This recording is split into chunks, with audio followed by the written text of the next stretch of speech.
Surge Radio, disco hits and more. We're going to the telephone. We got Mr. Ken Santorelli, Mr. Surge. Hey, how do you translate that into Latino? I can barely hear you. You got the feed from Relevant Radio playing. There we go. We had a power surge yesterday, no pun intended. And I haven't got everything reset here. How about now? Perfect. Now I can hear you. Yeah, I was in offline mix. Like I said, we had a power surge, and I was here all day waiting for them to turn it back on, and it finally did. So I reset everything I could remember, and of course, I was ready to get the heck out of here. You know what I mean? Uh-huh. So, all right. So anyway, you've been there like, what, a month now? Yeah, almost a month. It's, what is it, August 1st today? So, Yes, it is. Yeah, I got here on July 6th here in Viña del Mar, Chile. I left from Los Angeles International Airport. I drove from Kansas City to Los Angeles and then left Los Angeles International Airport on the 4th of July and flew down here with a stopover in Colombia, which was about 14 hours, and then arrived at Santiago International Airport. And then I had a driver. His name was Ricardo. He was one of Dr. John Coben's employees. Now, Dr. John Coben was on a couple weeks ago, and he's my immigration consultant, and he has a website, escapeamericanow.info, for anyone who's interested in coming down here to Chile. And definitely helped me out a lot. And I'm actually living in the townhouse right next to him. Yeah, that helps. Oh, yeah. Okay, so like radio stations up here in the States start with a K or a W. What do they start with down there? Yeah, here they don't have call signs. They're like that over in the UK, too. They don't have call signs there. You just got... Yeah, just what I'll hear them say is the frequency and the city. No call sign. Are they on normal frequencies, or do they do something different? Oh no, it's normal frequencies, FM. I don't think there's any AM stations here, actually. At least not that I know of. There's a lot of FM radio stations. One that I listen to is 94.5 Radio Bio Bio. It's a station that's mostly news, and then they play all sorts of music as well in between the news. And there is no, and we questioned that on your live feed. I asked if there was any English language radio stations, and your Dr. John retorted, "Why do we need them down here? Nobody speaks the language." See, I can never go. here we have English music. Like the same kind of music that you listen to up there that's in English, but the DJs and everything all speak Spanish. Uh-huh. So one thing I like about Radio Bio Bio down here is that, they'll play all sorts of music going back to the 60s all the way through today, in between, their news segments, which is kind of cool. Yeah, I can imagine what a talk station's like down there. Yeah, it's pretty much just like that. Yeah, so do they translate Alex Jones to Spanish? Oh man, I have no idea. I haven't really checked. We know what the big things are up here, of course, the border, the wildfires, what have you. What's going on down there that they're talking about? Well, here in Chile, things are very different than in the United States. If a politician gets into some kind of scandal, they expect it already. So they're all like, oh, he did that. All right. They don't make a big deal about it like they do in the States. Pardon me. Okay, so let's start, from the moment you got off the plane in Chile. Just tell us about what happened on day one. Well, on day one, when I got off the plane, first I'm going to start when I got on the plane. Oh, yeah, go right ahead. Better you than me.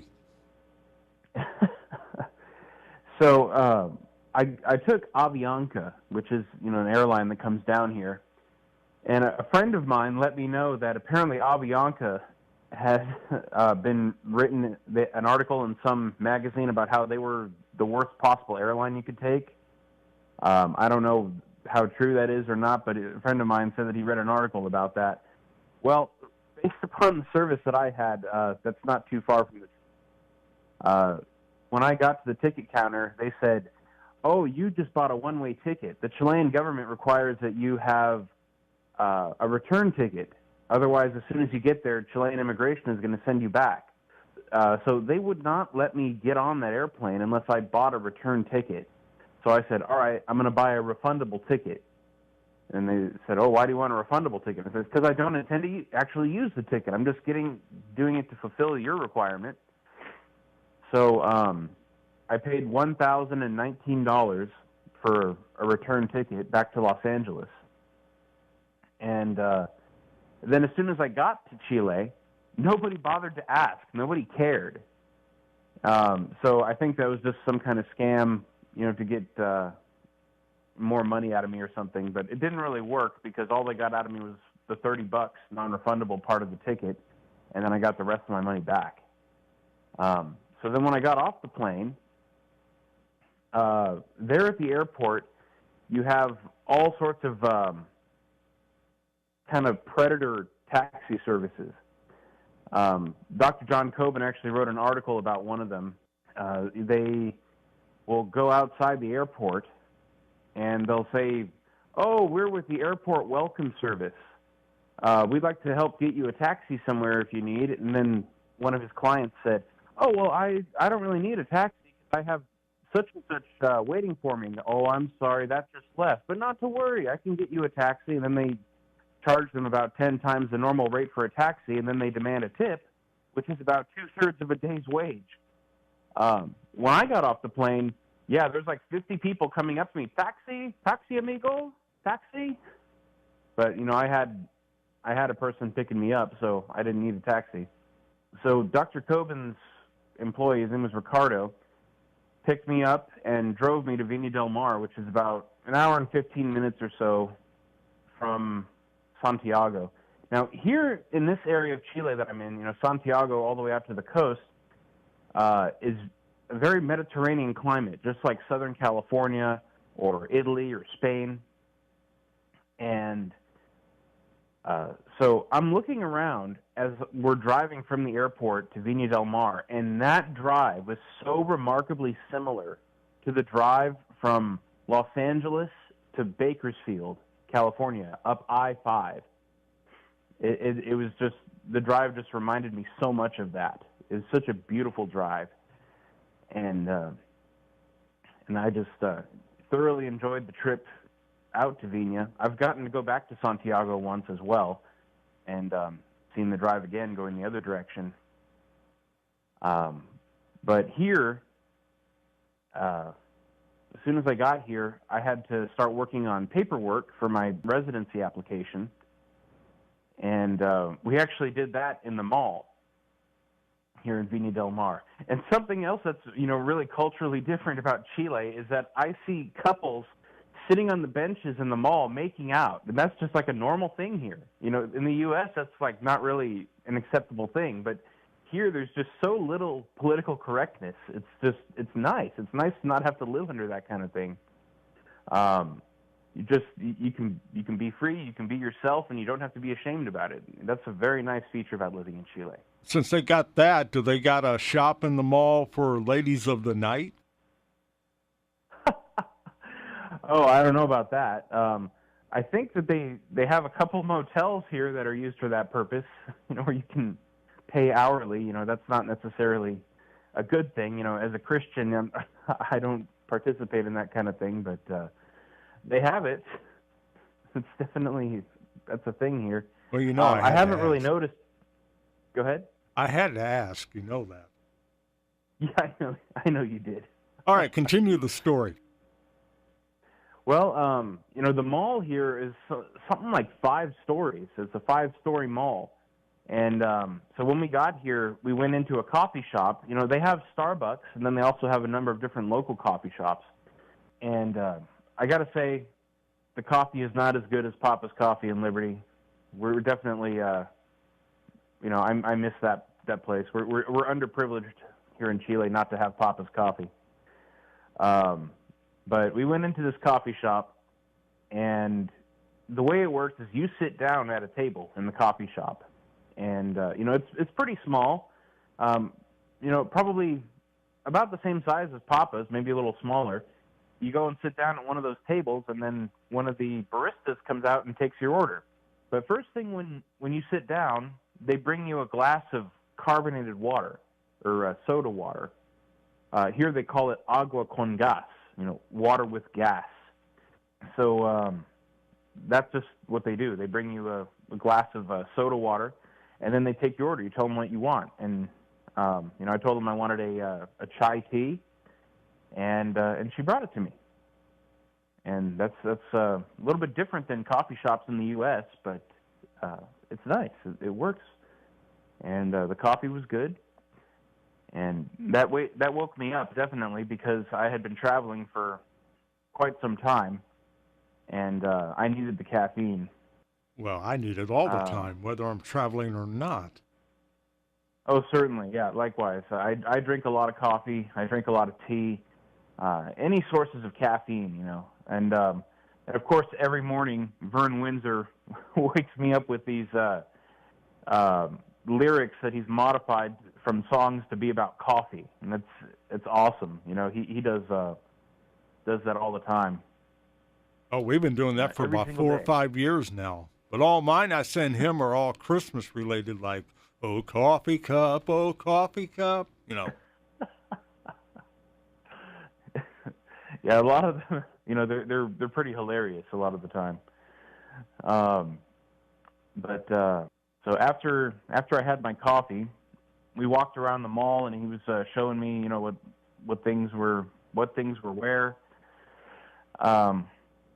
Went into some grocery stores, so I was able to get myself some food. They don't have pepper jack cheese normally here in most grocery stores. You have to go to a special super grocery store or supermarket that they call Jumbo, Jumbo, if you want pepper jack cheese. But some cheese that I've gotten here is like Merken goat cheese, which is like spicy goat cheese, and it's actually pretty good. It's an acceptable substitute to pepper jack, in my opinion. They sell all sorts of beautiful meats in the store. The meat is good. It is glorious. And then another thing about Chile, restaurants here. All these little small restaurants on the corners of places typically sell 3 things primarily, and then they'll sell other things as well. But they'll sell pizza, they'll sell burgers, and they will sell sushi.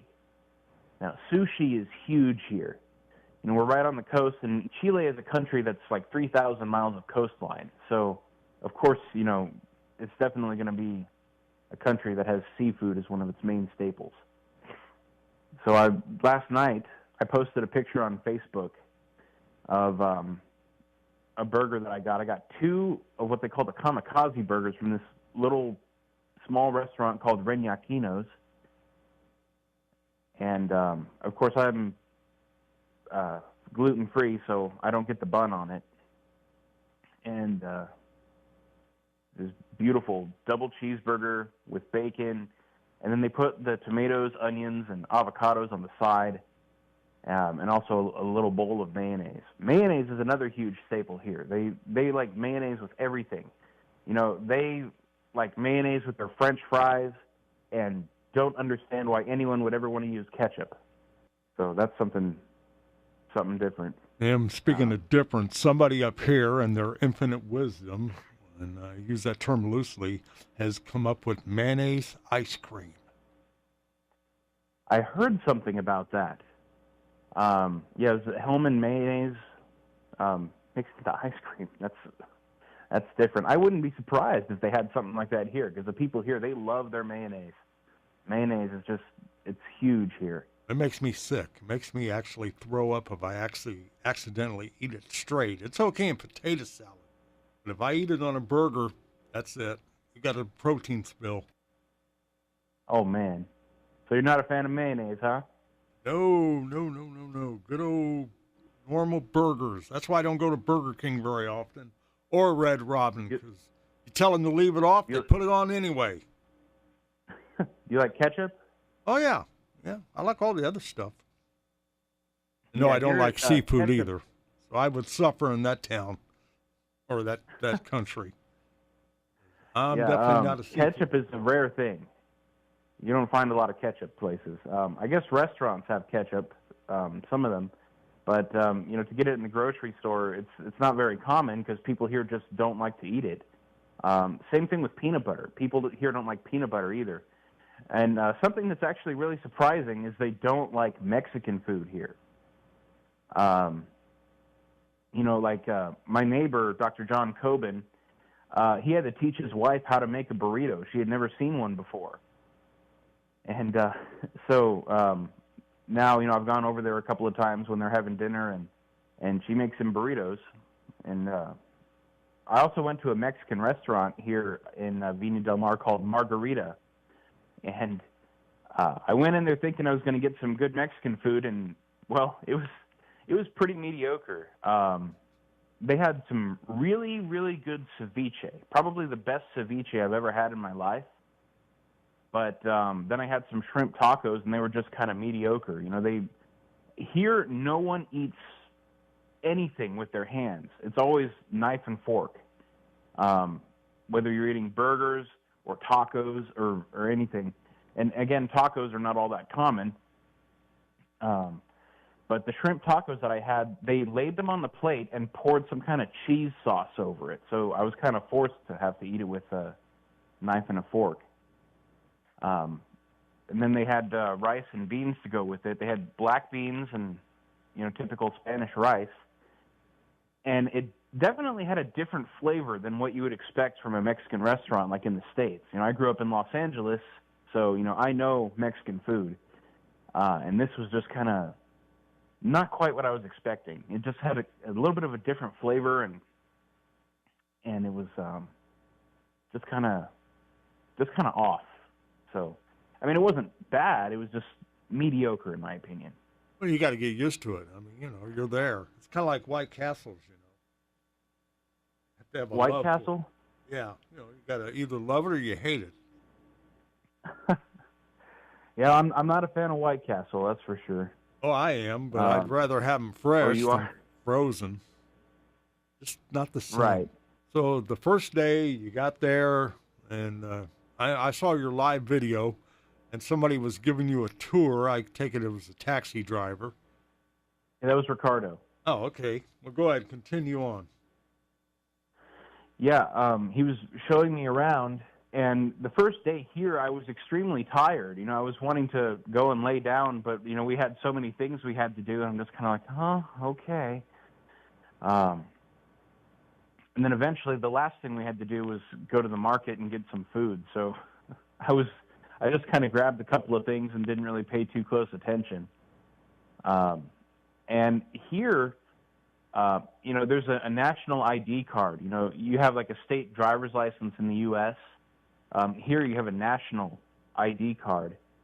And when you use a debit card or a credit card here, they want your ID number written down on the receipt, the one that you hand back to them. You sign it, and then you put your ID number on it. Well, since I'm, or even a permanent resident, I don't have a national ID number and what they call a root number, R-U-T. So I had to put down my passport number. So anytime I swipe my debit card, they want my passport number written down, which is kind of different. Here in Chile, they have kind of a culture of distrust in that, they don't trust anybody. Nobody trusts anybody.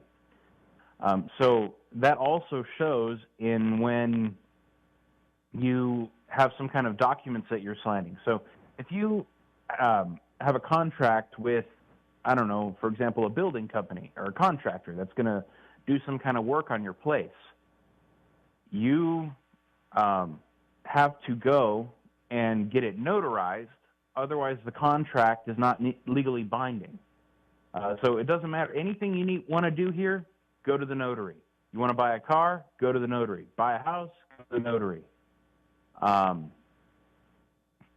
want to sign a contract even with your friend, like, oh, I'm going to do this for you. In exchange, you're going to give me this. Okay, you want that contract to be legally binding? Go to the notary. That's how it works. So my first day here, we had to go to a notary because I had to get the documents notarized that I was signing. And so they watch you sign it, and so you sign your document. Then they give you, an ink pad, and you got to put your thumbprint right next to your signature. And then they put the document in a typewriter. They still use typewriters here at notaries because they need to type some things onto that document, and it's not as easy to do it with a computer printer. But so they'll use a typewriter. They'll type your passport number, or if you're a citizen, your route number, and some other information about the notary. Then the notary will put his stamp on it, and then they will actually emboss it, which is kind of crazy, and they'll stamp every single page. Then the notary signs it, and then it's legalized. So it's a lot more involved than a notary in the U.S. as far as the stuff that they apply to your documents. And then, actually, I was just selling my house in Independence because I was living in Independence for the last year and a half, was it, or a little more than that? So when I was selling my house, the Kansas City title company was sending me documents that they said needed to be notarized, and then I took it to several different notaries because they just flat out will not notarize documents in English. You have to find a notary that speaks English in order to get it notarized, an English document notarized. And finally I found one. His name was Raul Ferrier, I believe, and he's in downtown Viña del Mar. I just kind of hoped that the Chilean notary would be accepted in the U.S., and from what I understand it wasn't a problem. But they got the document back, and it had my thumbprint on it, and it had, all this, embossing and many stamps on every page, and then the notary signature and all that. But it asked on the document, what state are you in, and what county are you in, and when does your commission expire? Well, I'm not in a U.S. state. I'm in the country of Chile, and that kind of threw some people through a loop up in the States trying to figure out how to handle different processing because it's not that common, I guess, that people permanently move out of the country like I have. So that was definitely an interesting process, using the notary. So when do you get this national ID card? Have you got to wait 5 years? I think right now I'm on a tourist visa because, as soon as you get here, if you're coming from the U.S. and different countries in Europe, you're on a tourist visa for the first 3 months. And you can stay for 3 months, but then you either have to leave or you have to apply for temporary residency, which is what I did. And in 3 weeks after you apply for temporary residency, you will get some kind of documentation back saying, okay, you've applied for the temporary residency. You can stay past the 90-day deadline. And then for 1 year, you're a temporary resident. And then as soon as that year is up, you can apply for what's called permanent residency. And then as soon as you're a permanent resident, you'll be able to get the national ID card and have a route number. Okay, that sounds wild. So keep going with the story. Let's see where you're at now. Okay, well, let's see. On my first day here, I was really excited when I got to see my new place. I'm in a place called Reñaca, which is like a subdivision of Viña del Mar. And then there's also a little further up the coast, there's Concon, C-O-N-C-O-N. And they are just a little bit further up. It's another subdivision of Viña del Mar. The place that I'm at is on a hillside. I have a beautiful view of the city and out over the ocean. If you're my friend on Facebook, I share photos all the time of the view.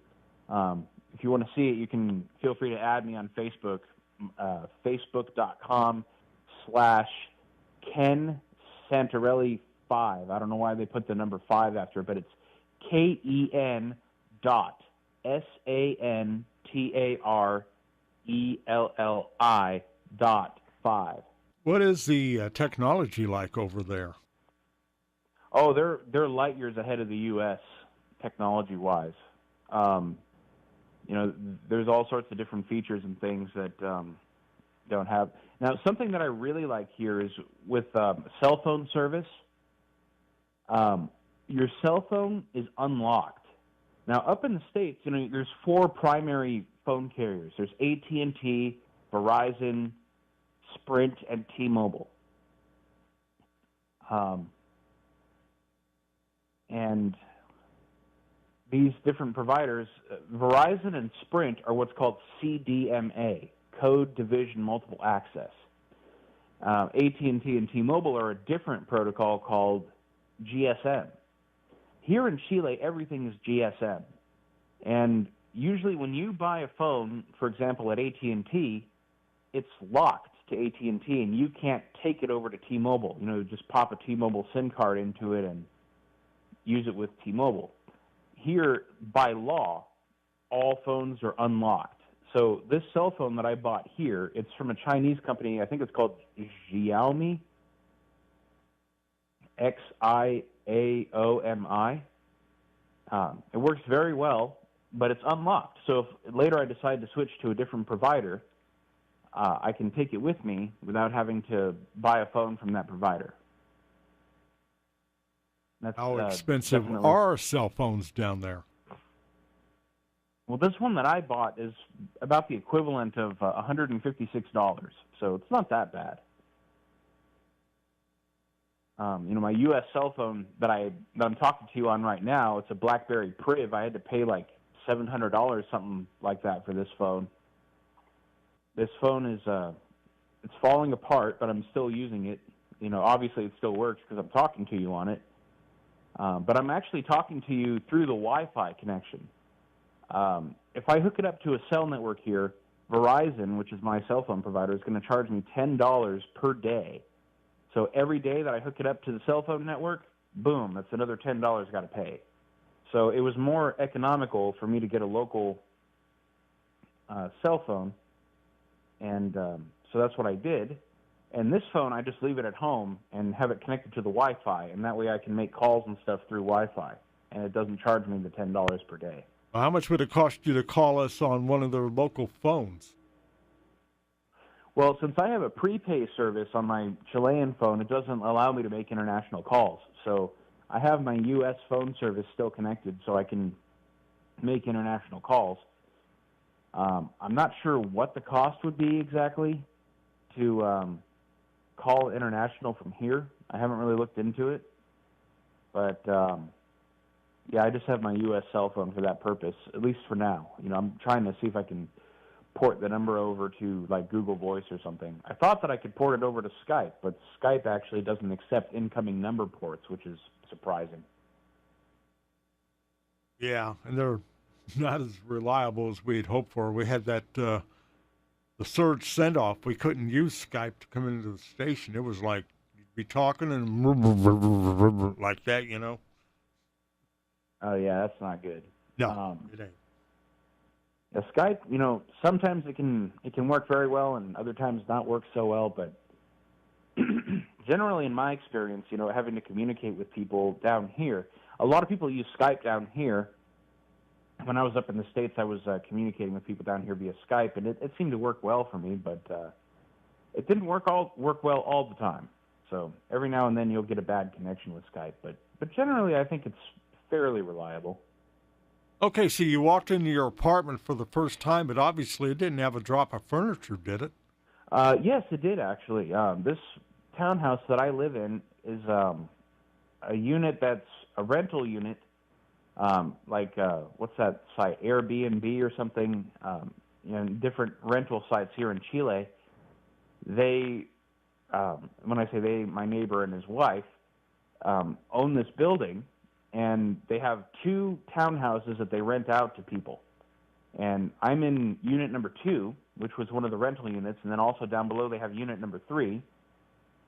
it's kind of like a 3-story building here with townhouses. Now, my townhouse is 2 stories, and on the top level, when you walk in the front door, you look to your right, you got a long, narrow kitchen with a little laundry room at the end, and you look to your left, and you got a long, narrow living room, and then you go downstairs. It's kind of like a reverse 2-story. You go downstairs, and there's 3 bedrooms and 2 bathrooms. So there's the master bedroom, which has its own attached bathroom, and then there are 2 other smaller bedrooms, and then there's kind of like a hall bathroom. And I have 2 closets in the hall, great storage space, and then I also have an outdoor storage unit.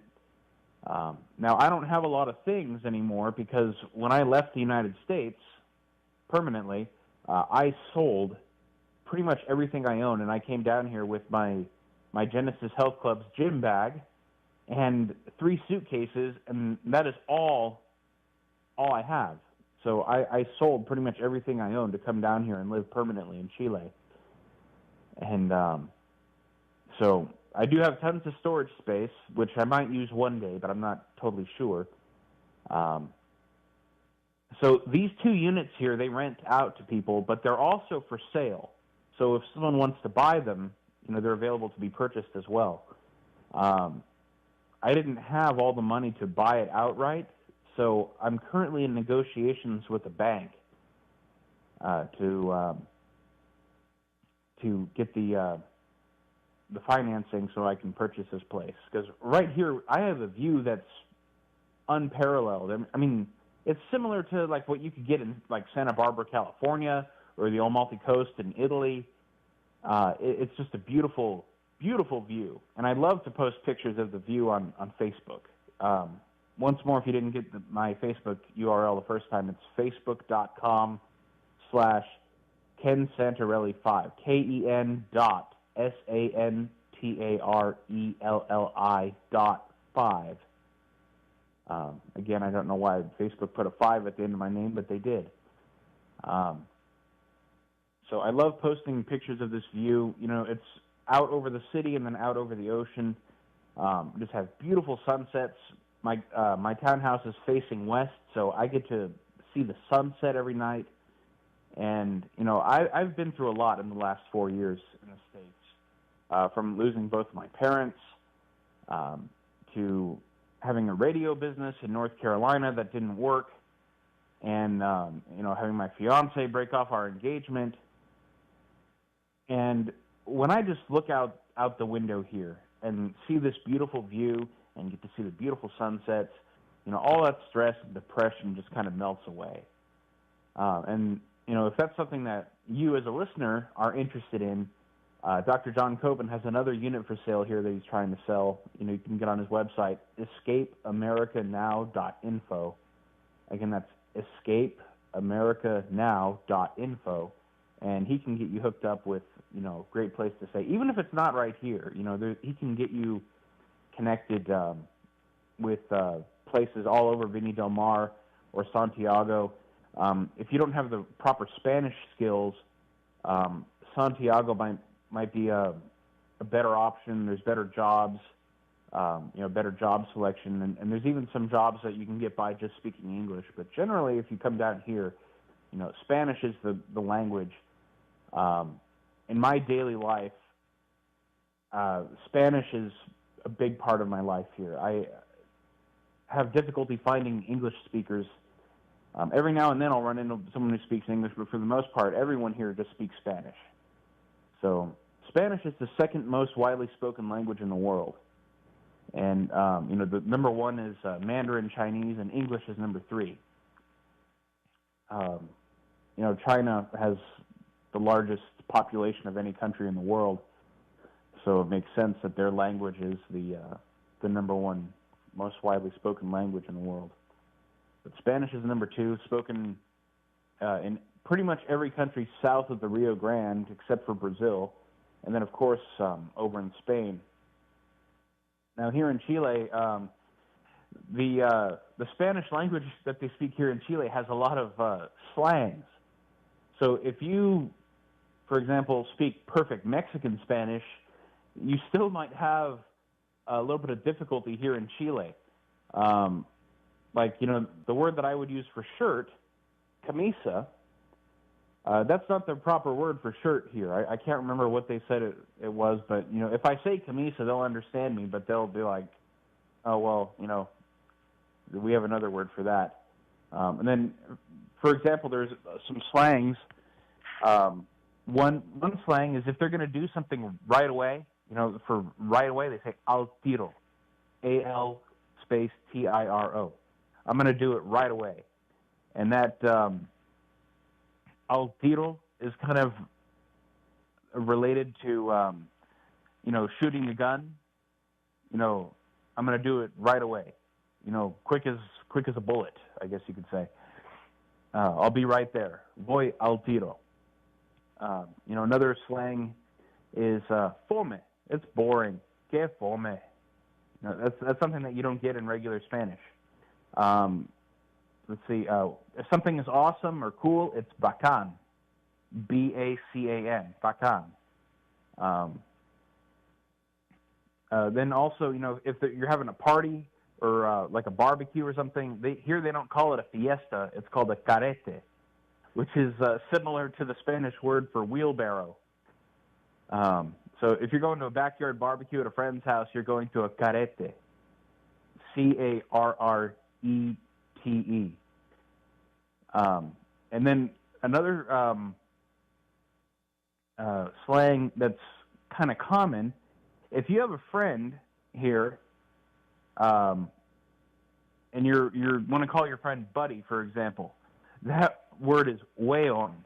However, if you say weón to a complete stranger, that it is very rude, stupid little punk or something like that. It's not nice to call a stranger weón. But if you're calling a friend weón, that's okay.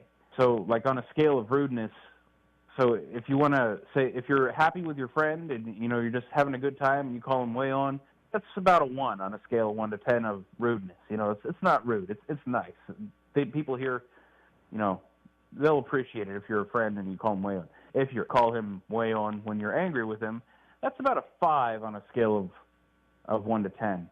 Now, if you go up to a stranger, not angry with them or anything, just call him weón, that's about a 7 on a scale of 1 to 10 from rudeness. Now, if you're angry with a person and you call him weón, that's a 10 out of 10. That's the most rudest thing you could say. So weón is definitely a word that's, can flex in its meaning a bit. W-E-O-N. It's a variation of the Spanish word huevon. H-U-E-V-O-N. So it's a variation of that word. So here it's weón. W-E-O-N.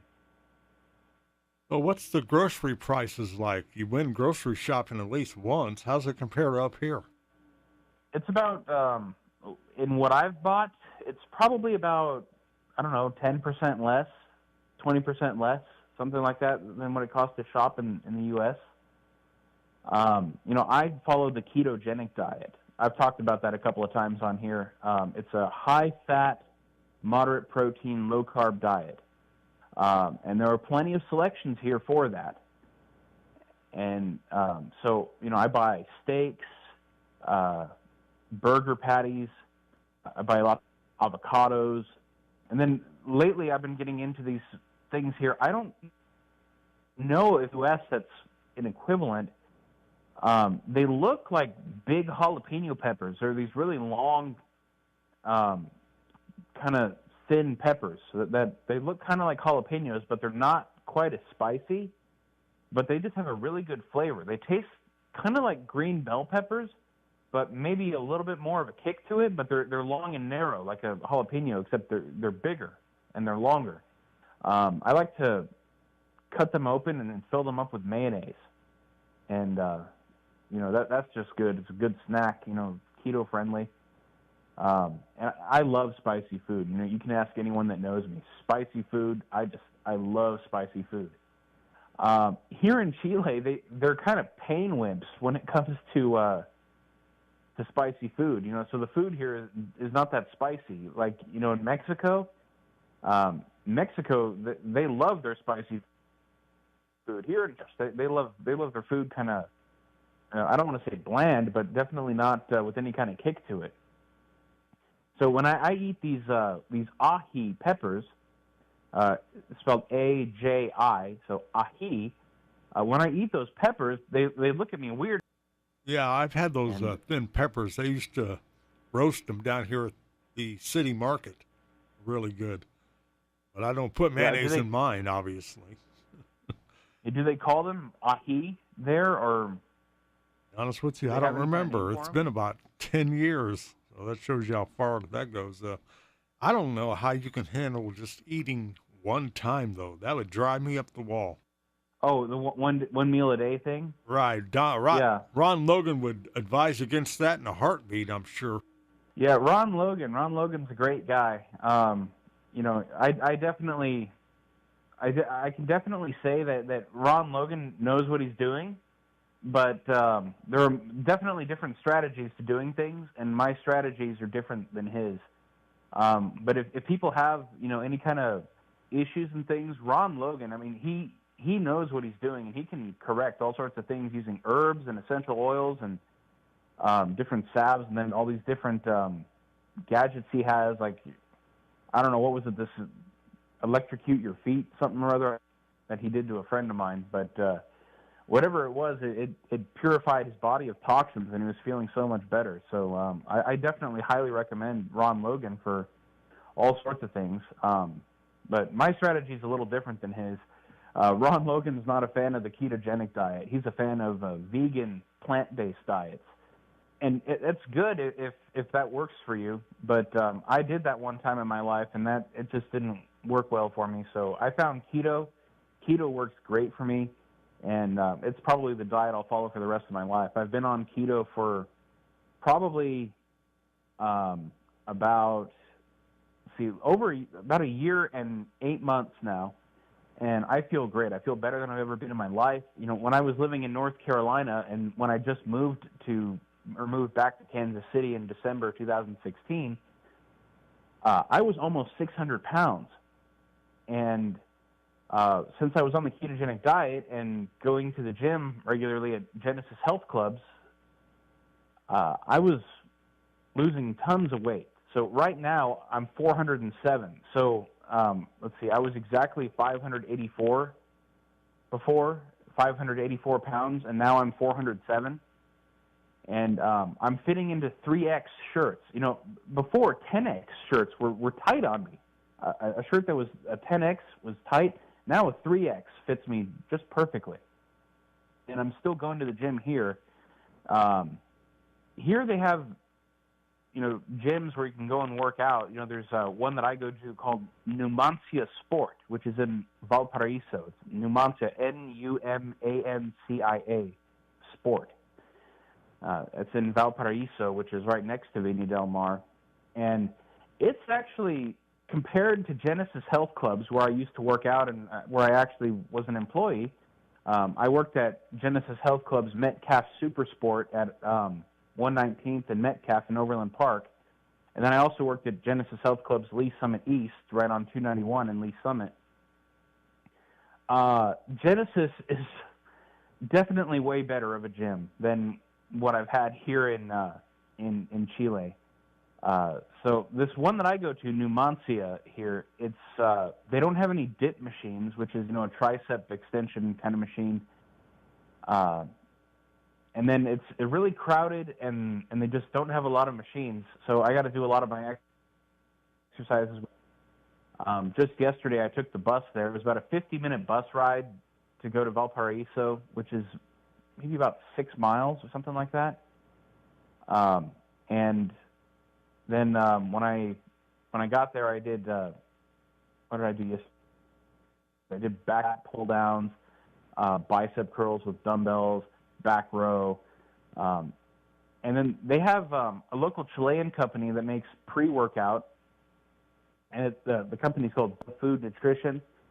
The pre-workout is called Full Injection, and in the States, I would use C4 pre-workout or Extreme Shock.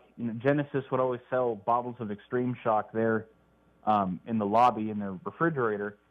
And here, the full injection pre-workout is just kind of weak compared to pre-workouts that I would buy in the States. So here in Chile, BioFood Nutrition is a local Chilean company based in Santiago. So I have to take 2 servings in order to, get enough caffeine and stuff. And what's kind of disappointing is it doesn't have any beta-alanine, so you don't get that tingling sensation all over like you do when you take beta-alanine containing pre-workouts there in the States. Are you able to get by with one meal a day? Yeah, with one meal a day, on the ketogenic diet, it's really high in fat. So I don't feel hungry at all day. When you eat more fat in your diet, you're going to be naturally less hungry. So I don't get, all these people that are, advocating for low-fat diets. Fat doesn't make you fat. Carbs are what makes you fat. So I strictly avoid carbs, and I've put my body into a state of ketosis where my body runs on ketones, which is metabolized fat, for fuel instead of glucose. And I've been doing that, and since I've been on the ketogenic diet, like I said, I've been losing weight like crazy. Losing weight with the ketogenic diet, and of course going to the gym. I mentioned the bus. I took the bus to the gym, which is about a 50-minute ride one way. I had never taken a city bus in the United States for, getting places. But I'm sure that here in Chile, it's a different experience. Musicians will come on the bus and they'll start playing guitars and things. And it's actually kind of neat. You can hear different people sing and play instruments, and of course, they're doing it for tips.